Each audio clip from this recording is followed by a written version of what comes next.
everyone. We are back. Thank you so much again for joining us for our next session, The Future of Creativity, AI, and the Arts. It is my absolute pleasure to introduce our speaker, Sharon Gai.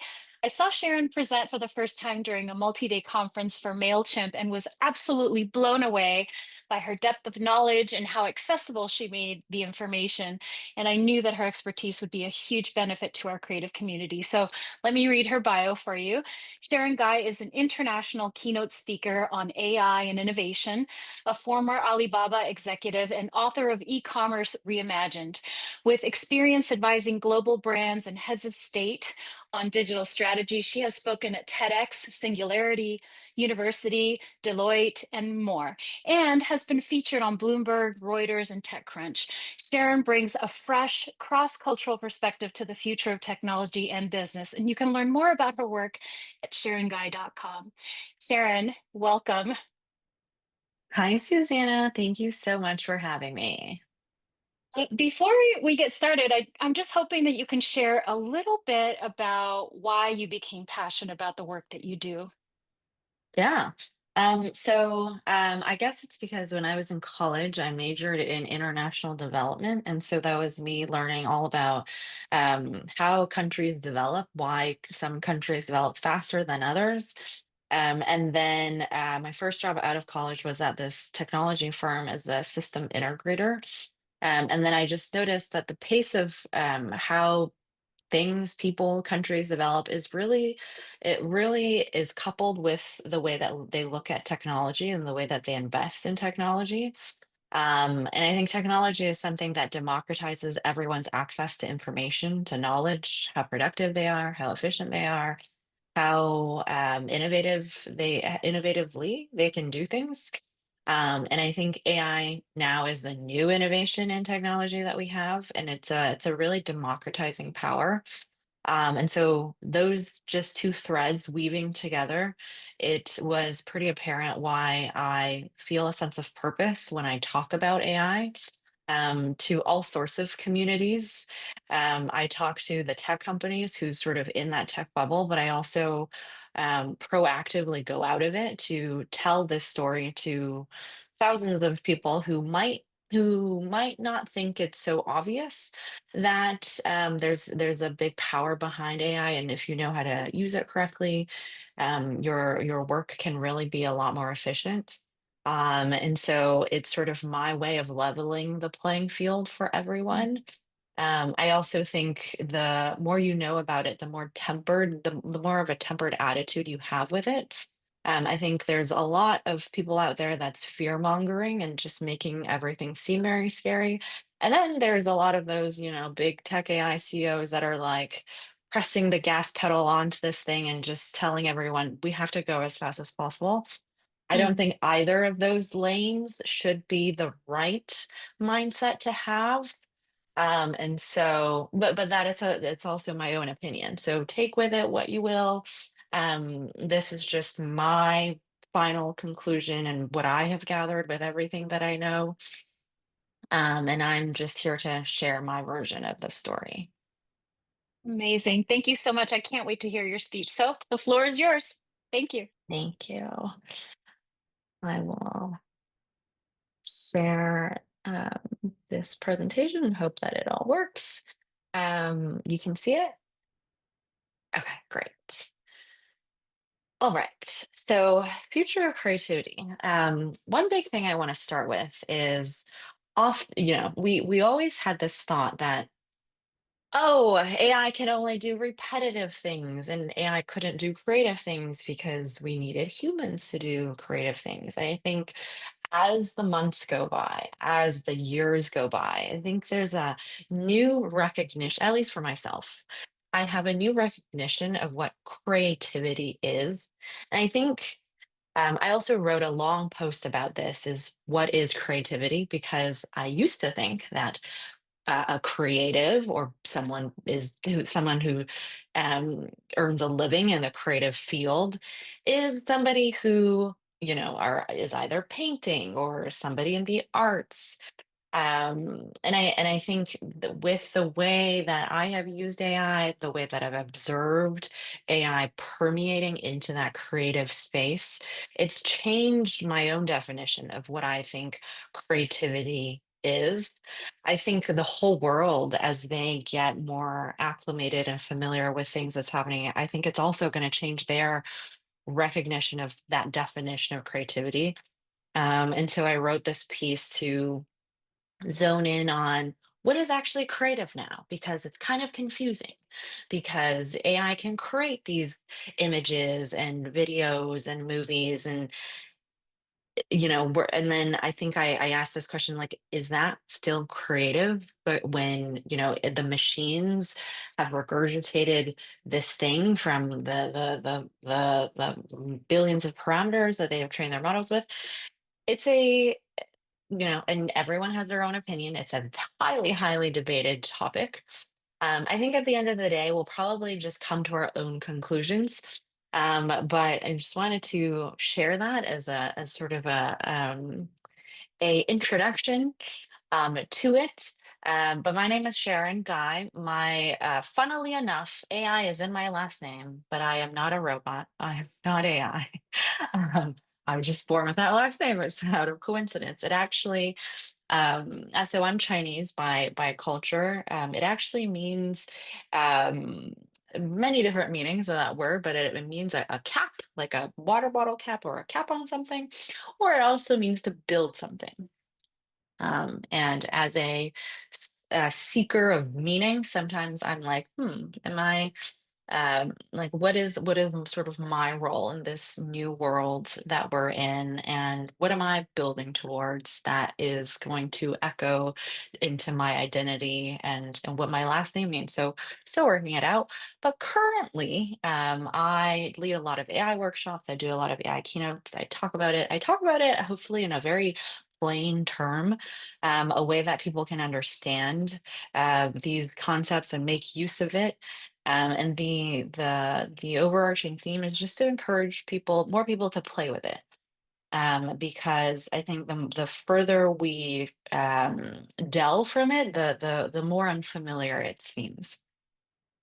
So I often start this off with, here's the top 100 terms in AI that we have right now in these. And you can sort of see AI in this lens too, which is the very technical side, the behind the scenes, the server or the data center side. But I think this is actually the real word cloud that's happening in a lot of our heads, which is if you're sucked into this AI bubble or drinking from this AI fire hose, that it can often feel a little bit like it's too much. And so this is a sense, or this is like a emoji where all of us are sense making and making sense along the way of what's happening in the AI space, because there's just too many things. There's new models that's coming out, all sorts of tools that are always coming out, and sometimes it can feel like it's too much. But one thing that has been sort of a common thread with everything that's happening is a lot of fear mongering, as I said.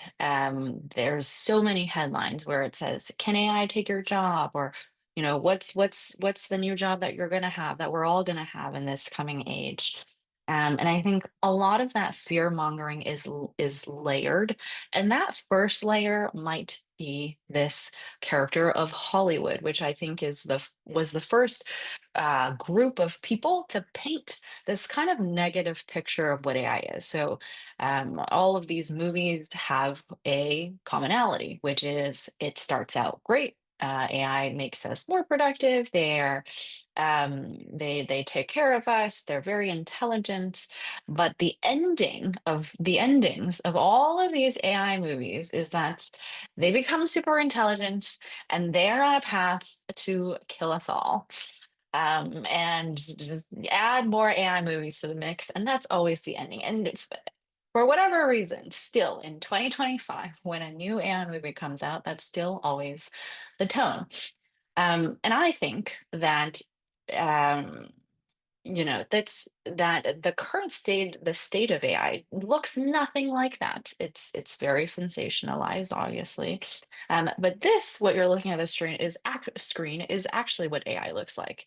And for the past couple of decades, every little micro behavior we've sent to any of these apps, whether it's you took 2 more nanoseconds looking at a friend's photo on Facebook, or um, how you interacted with a TikTok video, are these little markers that these companies have used to grow this digital footprint of you, and have sort of tweaked their product to more personalized to your needs. And the big breakthrough in 2017 was in this thing called transformer models, in this paper called Attention is All You Need. This is a very technical paper, but I do encourage you to just type in Attention is All You Need PDF paper on Google and just take a look. And then if you can also use AI to plop it into something like a notebook LM and to like chat with it, and depending on however you like to learn and look at new pieces of information. But I would say that this was sort of the marked paper in 2017 that was published that really changed the game, because this thing called the transformer model was invented. And from that, we got ChatGPT, we got Claude, we got the wealth of different AI models that we have now in the format of a chatbot. And this really changed the game because before, AI existed mostly as a narrow AI system, and it was the most advanced form was probably a type of machine learning algorithm. So whenever you log into Netflix, your page looks different than a friend's. If you log into Amazon, that page looks different than somebody else's. The ability for these companies to predict more accurately how something should be is was the most mature form of AI. But in 2017, we had transformer models, and transformer models paved way for something called generative AI, which is a term you probably have heard of by now, where you can, using natural language, so any prompt that you can type in good old English or French or whatever natural language you speak, out you get an output of some sort, that can be very useful. So underlying that model, this is what's happening: is there are these things called tokens, our natural language. So in this example, it's the fisherman caught a fish in the sea. Natural language that we put in. Inside that model, it's encoding it into different tokens, into these different numbers. It's almost a code that the model can better understand.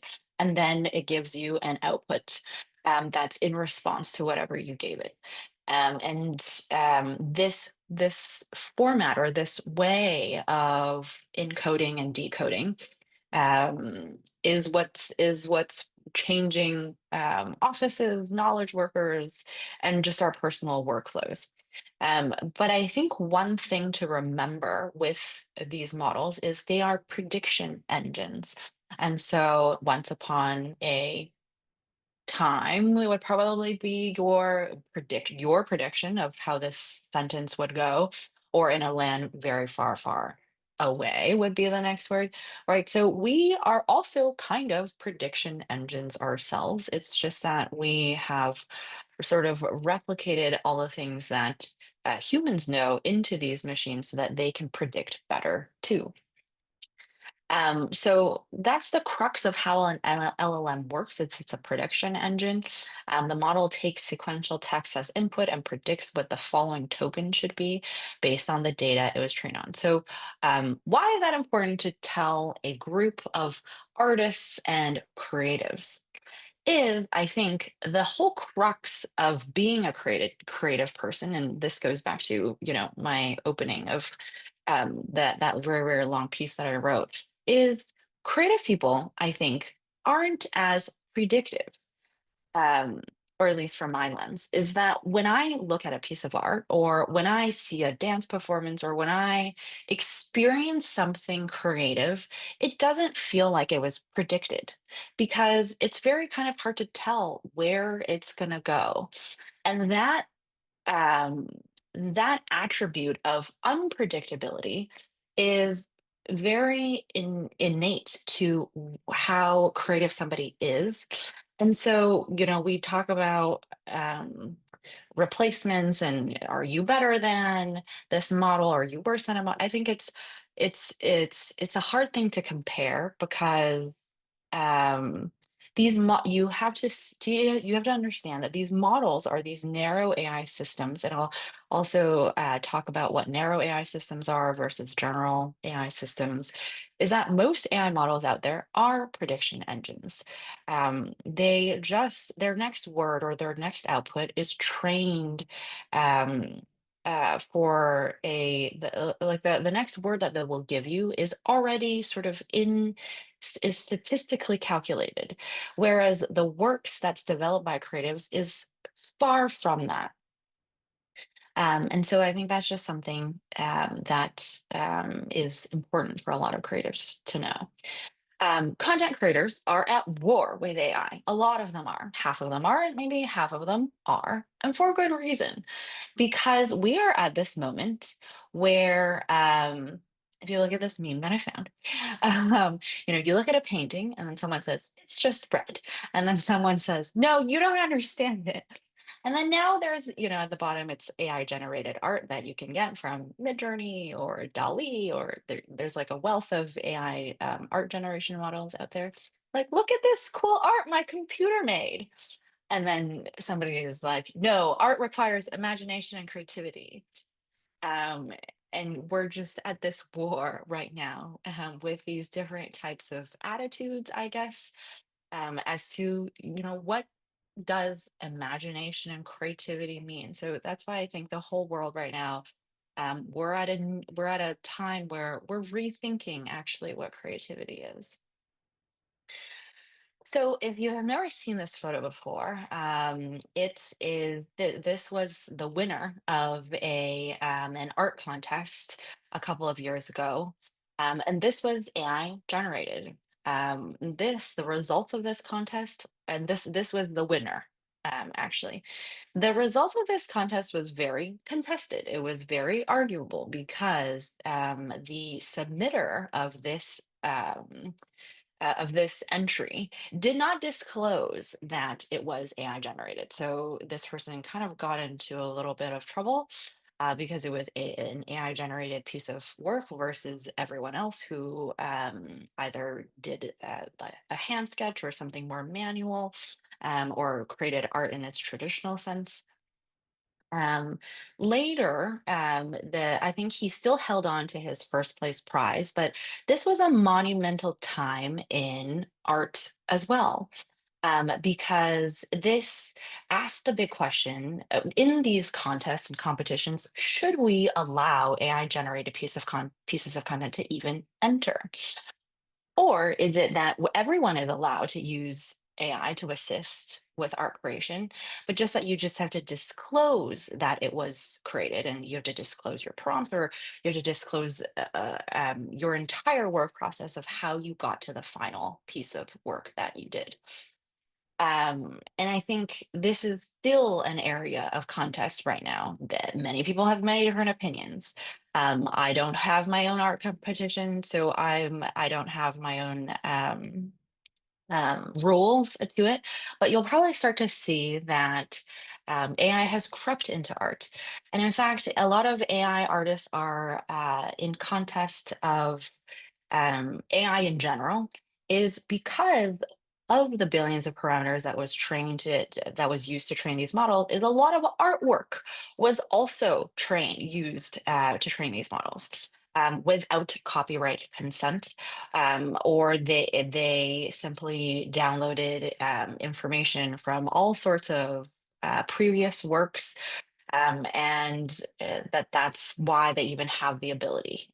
So in the sort of art or image generating world, You have the Dalis and the Midjourneys in the music creation world. You have the Sunos and Udios, which is a music generation platform, where through natural language, so through a prompt, you prompt into a Suno, like, I want to make a song that's this BPM, that's in the likeness of Andrew Lloyd Webber, and it has to talk about, the lyrics have to talk about um, sunny days in California, or whatever the prompt might be, and then out comes a song. And right now, those companies are also in lawsuits with Sony Music and Paramount and all of these other companies that, they own the copyright to a lot of that music. So this is right now a very, very contested space. And so to fight back, what a lot of these artists have done is start to use these tools. One's called Glaze, one's called Nightshade. These were developed, I think, in the University of Chicago by an AI researcher, which is kind of like a poison.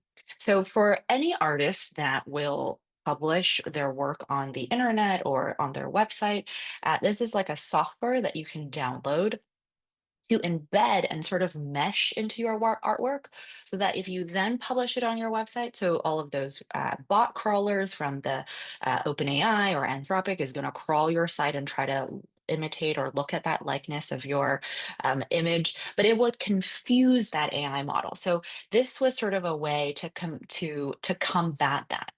And so a lot of artists started to use this. Um, and the creator of this tool is constantly also thinking of new ways to update Glaze and Nightshade, because what ends up happening is this race. So Glaze and Nightshade came into the picture, and then these AI companies started to create their own sort of software to bypass that.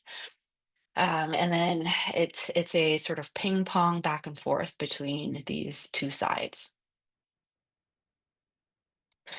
Something that Cloudflare, another a company that I think is pretty relevant into this picture, is a CDN company called Cloudflare. So if you ever go to a website and you see this, where you have to check a box, say verify you're a human, check I'm a human, that is when a lot of companies are also trying to defer these bots from crawling information, or just to attest that you are actually a human visiting this website. So this is a chart from Cloudflare, and so Cloudflare controls about 20 or 40% of total internet traffic. So they know exactly who is looking at what site at what given time, and also, they can detect what sort of bots are crawling internet traffic. And so you see Claude bot, that's Claude, Meta has its own bot, GPT, that's ChatGPT, Amazon, that's Amazon. Byte Spider is from a company called ByteDance, and ByteDance owns TikTok. Apple has its own bot. So these are Cohere is another model. Perplexity is another model similar to a ChatGPT. There's hundreds of these bots that are constantly crawling the internet to scrape information to so that they can amalgamate their answer. And you can see this GPT bot is orange. You can see this massive spike in the month of May. And that also follows with the massive spike in users that ChatGPT has had. So right now, ChatGPT, the last update about a week ago, is it has about 700 million weekly active users, and that's 700 million users worth of all sorts of inquiries that they would um, have on these chatbot sites. And so, what the CEO of Cloudflare started to do is he's predicting that our entire internet is breaking. Why? Because of the number of people that's using those bots, so the Perplexities, the Claudes, the ChatGPTs, is our user behavior is changing. So in the old days, or in the current quote unquote current day also, is we type something in Google and there's a lot of blue links that show up, right? And then we usually will click into a few links to look at the answer, see what's going on, and sort of divulge or develop our own answer. Well, with this astounding shift to these chatbots like the ChatGPTs, Claudes, and whatnot, a lot of us are querying a question, asking a question, and just directly reading the answers. We're no longer going to visit, we're no longer visiting those blue links and clicking into each link and checking out what's right or what's wrong. We're just being fed these answers. And so, but the sort of core business model of the internet is that we visit these blue links, where then sometimes it's a New York Times article, sometimes it's the Atlantic article. We're on these sites, and then there's ads that's embedded throughout these sites, and that's how those are called publisher type of websites, and that's how publishers make money. This is how the entirety of the internet kind of runs. Is it's run from these run from ads, essentially. But if there's more and more of us that's directly reading the answer from an LLM or an answer engine, we're no longer doing those clicks. And so that means that as publishers get less traffic and get less visits, it means that they are earning less ad dollars. That also means that they have weaker and weaker resources in creating good content, and it's sort of publishers' revenues are shrinking. And so this is the CEO of Cloudflare. What he started to do is he created this new product, a paper crawl product, where it is in beta. So this is a pretty novel idea that he has, where publishers can opt to charge these bots whenever they're crawling a site. So sort of a new way of the of revenue creation for these publishers. It's a way to protect publishers, because his whole prediction is the internet is also run on good quality content, novel, original content. If we all were consuming information that sounded like a neighbor's, or it's all sort of AI slop. There's a term called AI schlop these days. Then we're going to be less and less. We're going to it's less engaging as content. So he is trying to quote unquote save the internet. We don't know how this will turn out. But kind of similar to Glaze and Nightshade, there are a lot of actors to counter these AI companies and the impact that they're having in all of us internet users. What's undeniable, though, is we are sort of in this curve, because the length of tasks that AI can do is starting to increase. So we started with GPT-2, GPT-3 in 2020, and they were not able to do much. A lot of times they would hallucinate, they would give us an answer that didn't even make sense, or it's work that's unusable. And as we started to see GPT-4, Sonnet 3.5, o1, and as the models went on, and o3 is at the top, and this chart isn't even that updated because we just had GPT-5 being launched a week ago, is that they are now, um, models are able to take on more tasks that would take a lot of time for a human to do. I always like to show this meme, because this is the differentiation of, if you've ever dialed into an automated phone tray and you dialed one to speak to one department, dialed two for another department, and you just want to yell representative at the end of that call. We've all had that experience before. And this meme is to illustrate the big difference between what I said earlier, which is narrow AI systems and general AI systems. Is as AI systems get smarter and smarter, we do have to remind ourselves that current AI systems still operate in this narrow lane, that they're dedicated to only a specific number of tasks. They're not that smart. They know a lot of information, but they really can't. They don't live in the real world. They don't have context the way that a lot of humans do. And when you give them very ambiguous or messy scenarios that they can that they, that or a harder question, they usually fail us. And so general AI or general artificial intelligence is an AI system that kind of works in parallel or at least equates to a general human's average intelligence. And AGI, which is another acronym for it, is very, very far away from us still. A lot of AI researchers actually think it's very hard to even get there. There's a lot of evidence that we have a data shortage right now. There's just no more data left to train these AI models. So that's why there's now synthetic data companies. Um, that we're also short of compute. So that's why a lot of AI companies are racing to build these mega data centers and because they're short of compute power. In many parts of the world, we're in a shortage of these chips. Because we just can't catch up with the way that what AGI would require from all of those aspects. And so that's why a lot of people think that AGI is just a theory that will never eventually get there. Um, and so in the year of 2025, it's hard to know, but just so that you know what is existing and what is possible. And then there's the super AI, which is even more far away of these super intelligent, like the characters in the AI movie that you saw. That's still a work of fiction.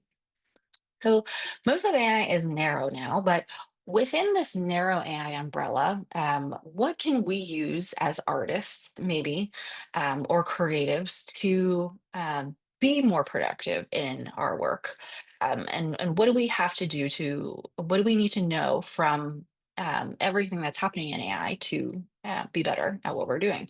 So 2022, there's a lot of chatbots. I do advise you to get an account or create an account in all of these companies because one big thing that I have learned is that they are all in, ChatGPT might have a great number of users, but because of this recent GPT-5 update, ChatGPT kind of took a step back because the model, at least from a lot of their current users, doesn't seem as friendly or useful. Claude is very useful for software engineers or people who code because Claude Code is sort of deemed right now as the best coding tool. And so all of these companies are good at various different things. So I think it's a good idea to familiarize yourself with all of these models for now because there's not one sort of that's ahead, but that's ahead. Reasoners AI models have learned to reason in the past couple of years. And then in 2025, we're going to see a lot of agents come online. And then the fourth and fifth tier of this pyramid is where AI can aid us in invention and where AI can do the work of whole organizations. But that is both in two big question marks because we don't really know the year that will happen. But what is here is this thing called generative AI, and maybe you already use AI in your work. And these are all sort of use cases that it can be useful for you. AI advances at a very fast pace. So 2 years ago, we asked AI to give us a video of Will Smith eating spaghetti, and this is what resulted, which is, kind of unusable. And fast forward a couple of years, or in February 2024, we got this as a little video from Sora. By the end of 2024, we got a whole music video that's completely AI generated. And now a lot of brands are using AI to create their commercials. Holidays are coming, holidays are coming. Something magic in the night. Can you see it? You might have seen a lot of, if you are on Instagram, TikTok, or different video platforms, you might have seen a lot of those videos, those AI generated creations. And then we go back to Will Smith eating spaghetti again. And you'll see that this is now a lot more realistic. And this is the type of video that we can get to in 2025. I always like to use that same prompt to create him eating spaghetti. Don't ask me why I picked Will Smith. But it is getting better and better. And so if you run your own business, if you run a small organization, I think it is pretty useful to use AI in all sorts of places in your work, whether you go on Zoom calls and you use these meeting bots to take notes for you. If you're developing PowerPoints of any sort, there's a lot of AI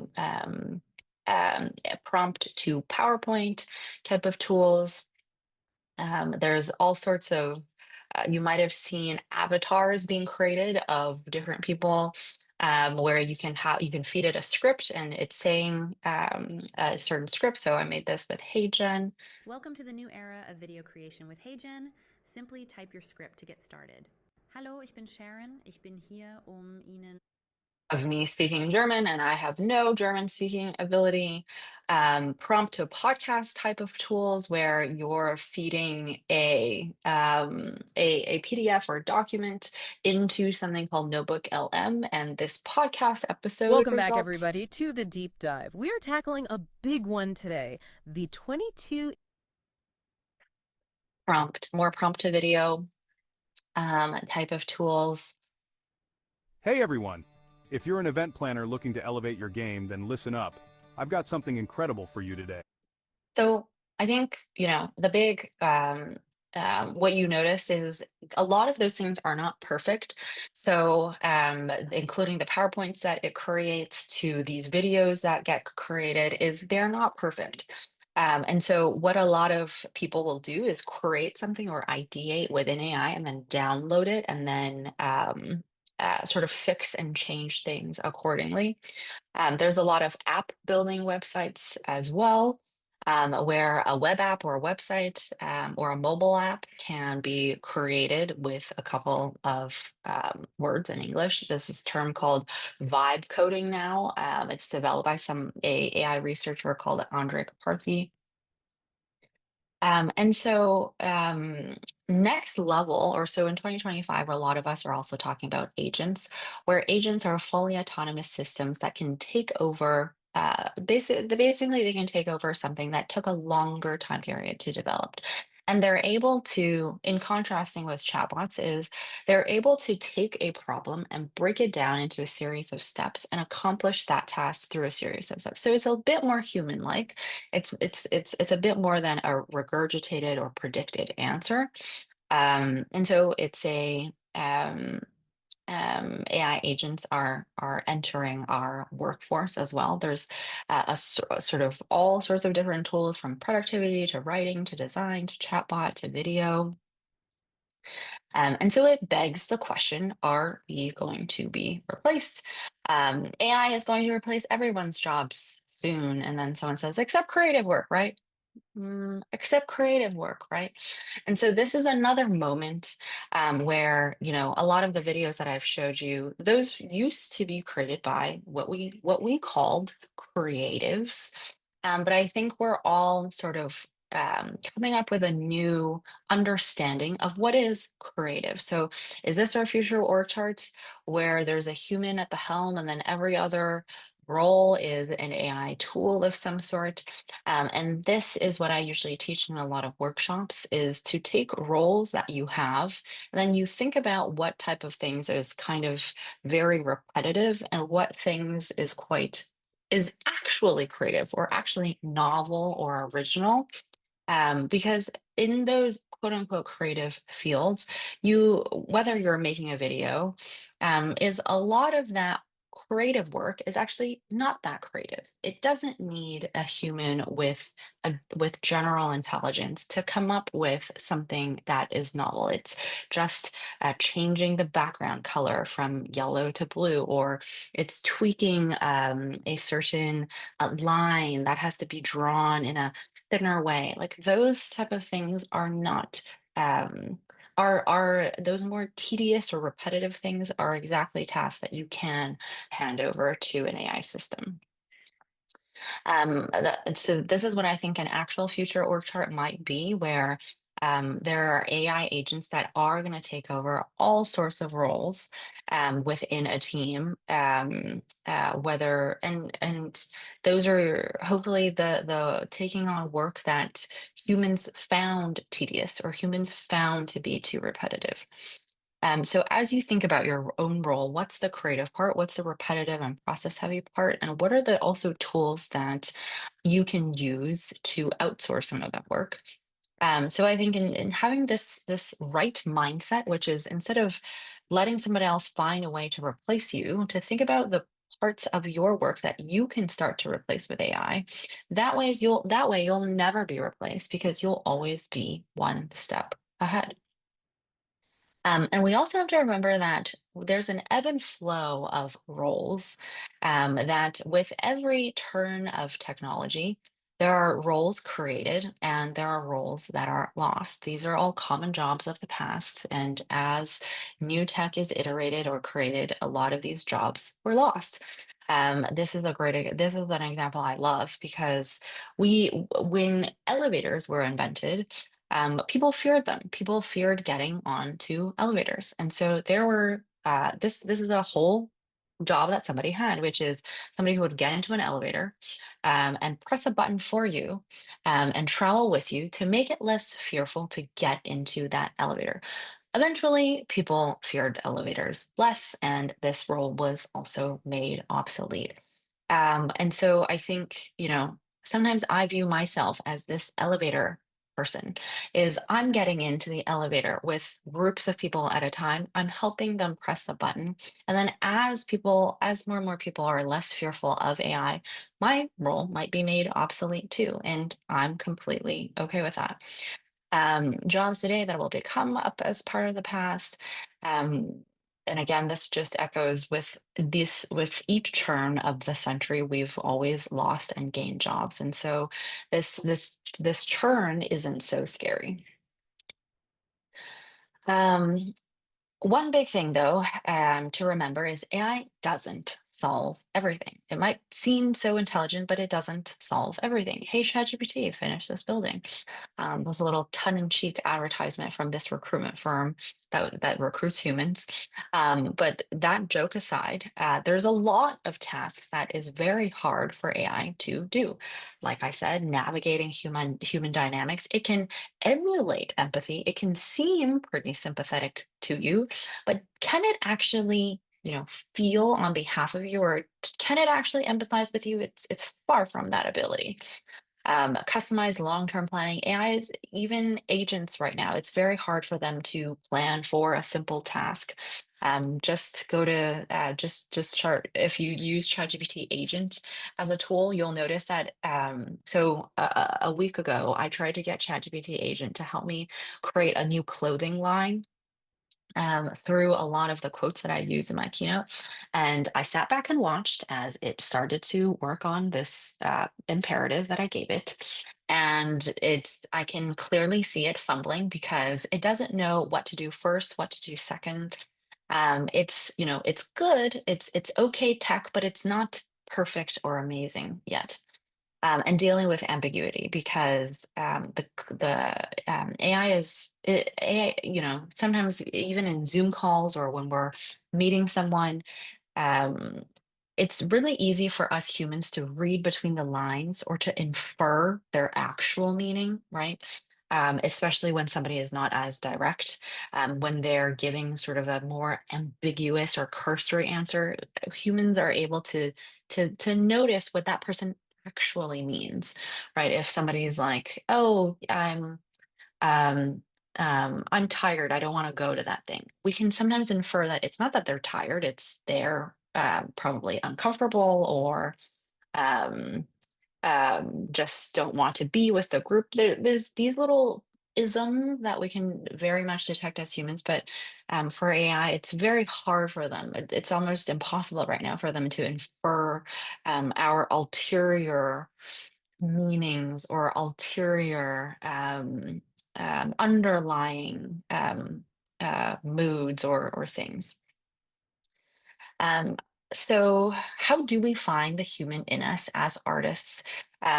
Is I think my understanding of what I think is a big change for me in creativity is differing itself from something that's original.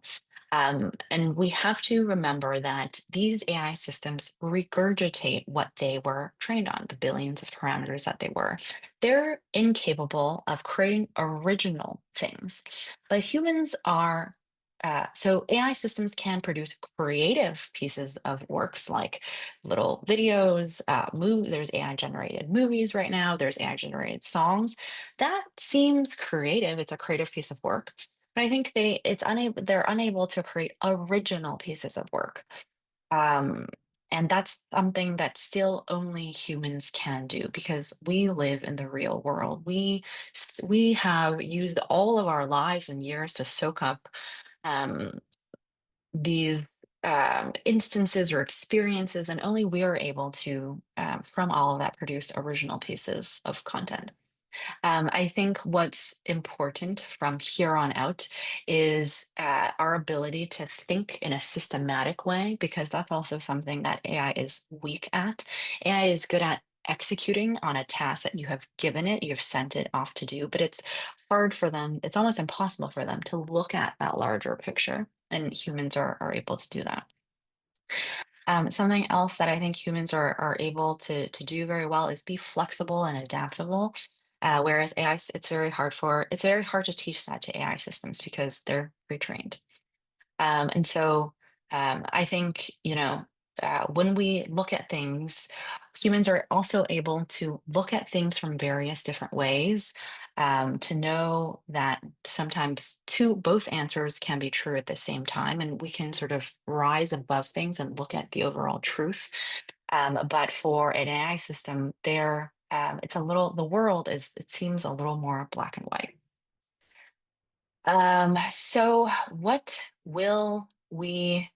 um, what type of world will we live in the future, and um, how is creativity or the creative industry going to change and shift in the future?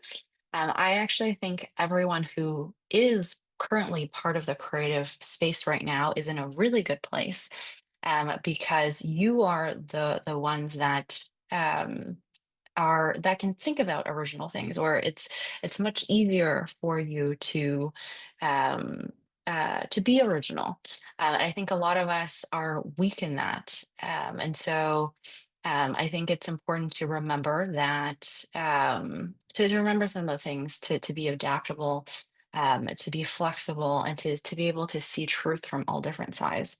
And if you haven't gotten started on AI yet, or if you are in the midst of your journey you can scan this code and it'll take you through a series of questions. It'll also ask you to download this AI toolkit, that I hope you will try, because I think the more that we think about and interact with AI, the easier our time with it will be, the more we'll also understand it.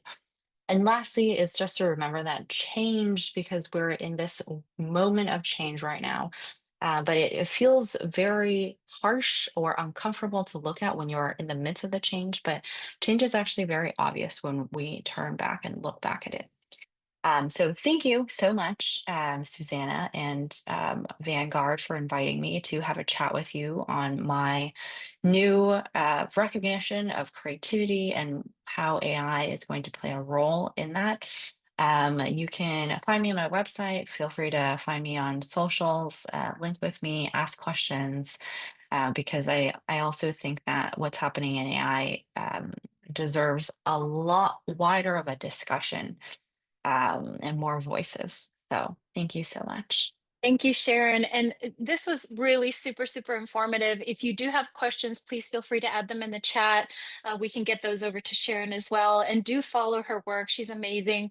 One of the things that I'm following online, there was this wonderful conversation about what you just said is, the importance of having a perspective, right? So us humans, we have a perspective. We have our own point of view. So if you give a story written by chat, let's say, to 5 different movie directors, you're going to get 5 completely different films, right? And so it's the perspective that they provide. That's the beauty of what a creative human person can do. Also, I wanted to bring up just how you can use systems like ChatGPT, and that's the only one that I use. So it's the only point of reference that I can pull from to help do the administrative work, especially now when especially small arts nonprofits are wearing many hats. You can take the job that you already have and all the projects that you have under your belt, and which one of those can be automated, which one of those can be done by an AI, so that you can focus on the fundraising work that you need to do, on the networking that you have to do with your donors, or on the creative work that you have to deliver, on the curatorial work, the human side of what you absolutely have to do, and then outsource that to a system that can pull it off with you in seconds, in literal seconds. So there's a lot of potential, and please, I encourage you. Thank you so much again, Sharon, for sharing your time and your insight with our audience. Really, truly a privilege to have you here in our lineup of speakers. I look forward to following your work. And for our audience members, please remember to sign up for her updates on her website, SharonGai.com. And thank you all for joining us. Please stick around for our next session starting in just a few minutes.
you.